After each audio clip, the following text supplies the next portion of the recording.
ste vi doživljali porušitev? Kje ste bili takrat, ko se je porušilo? Ja, večina družinskih članov je bilo v spalnici, jaz sem še bil zunaj, v drugem prostoru.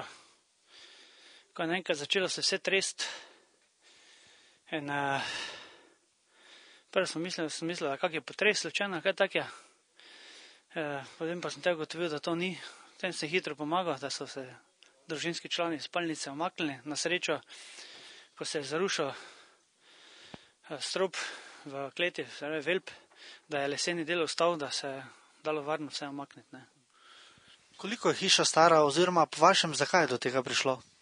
Čujte, hiša je stara, približno, doben ne ve, samo mislim, da v nekim podatki iz 1870 ali nekaj takega, zakaj je to prišlo. Čujte, hiša je stara, vsi lastniki do zdaj, socialistični, kak je god bi lahko rekel, doben ni vzdrževal, doben se ni brigal za to. Po lanskih povodnih, ki veste, da smo imeli tu na Mestskih hribov, iz teh vinogradov, poplavah v kleteh, je pa voda tudi svoje nekaj dodatno verjetno naredila. Ne? In kaj boste sedaj, kakšne so vaše načrti, verjetno bivati več ne morete v hiši? Glede na stanje, ki se je zdaj zgodilo do zdaj, če vam rečem do včeraj, če bi mi rekli včeraj ob 10 zvečer, kaj boš delal, bi rekel, hišo bomo popravljali, kak god da je, danes pa lahko rečem, da garantirano ne bomo popravljali.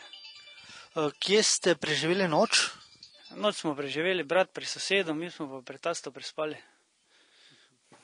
Tako da smo današnjo noč rešili zaenkrat. Kaj pa nocoj? Ja, za nocoj mi bomo pri tastu verjetno nekaj časa mogli bivati. Malo utesneni, ampak bo že.